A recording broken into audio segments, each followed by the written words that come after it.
ఒకసారి ఇక్కడ సీనన్న కదా ఒక్కసారి ఇట్లే ఒకటి జీవనన్న గుడి ఒకటి జీవనన్న గుడి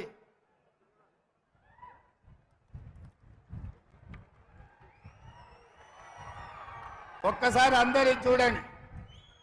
10 ఏళ్లలో మోడీ తెలంగాణకి ఏమిచ్చిండే అంటే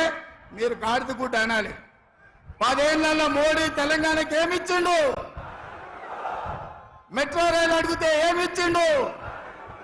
మూసీ నిధులు అడిగితే ఏమిచ్చిండు పాలమూరు రంగారెడ్డి ఎత్తిపోతల జాతీయ ప్రాజెక్ట్ అడిగితే ఏమిచ్చిండు బయ్యారం ఉక్కు కర్మాగారం అడిగితే ఏమిచ్చిండు కాజీపేట రైల్వే కోచ్ ఫ్యాక్టరీ అడిగితే ఏమిచ్చిండు ఐటీఐడిఆర్ కార్డిఆర్ అడిగితే ఏమిచ్చిండు ఇవాళ తెలంగాణ రాష్ట్రానికి మోడీ ఏం తెచ్చిండంటే గాడిద గుడ్డు తెచ్చిండని చెప్పాలి మిత్రులారా నిన్న మోడీ తెలంగాణకు వచ్చిండు మనకేం తెచ్చిండు గట్టిగా ఢిల్లీకి వినిపించాలి నిన్న మోడీ తెలంగాణకు వచ్చిండు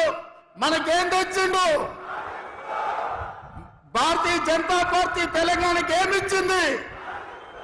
అరవింద్ నిజామాబాద్ ఏం తెచ్చిండు ఈ గాడిద గుడ్డు తెచ్చిన వాళ్ళకు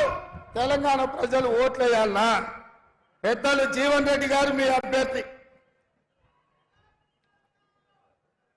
నేను ఒక మాట చెప్పదలుచుకున్నా మిత్రులారా చాలా మందికి పదవి వస్తే వాళ్ళ పరపతి పెరుగుద్ది పదవి వస్తే వాళ్ళ గౌరవం పెరుగుద్ది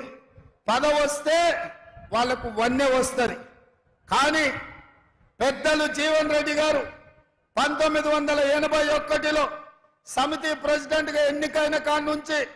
ఇయాలకి 43 సంవత్సరాలైంది 6 సార్లు ఎమ్మెల్యేగా ఓసారి ఎమ్మెల్సీగా మంత్రిగా ఎన్నో రకాలుగా వారు ప్రజా జీవితంలో ఉన్నారు వారి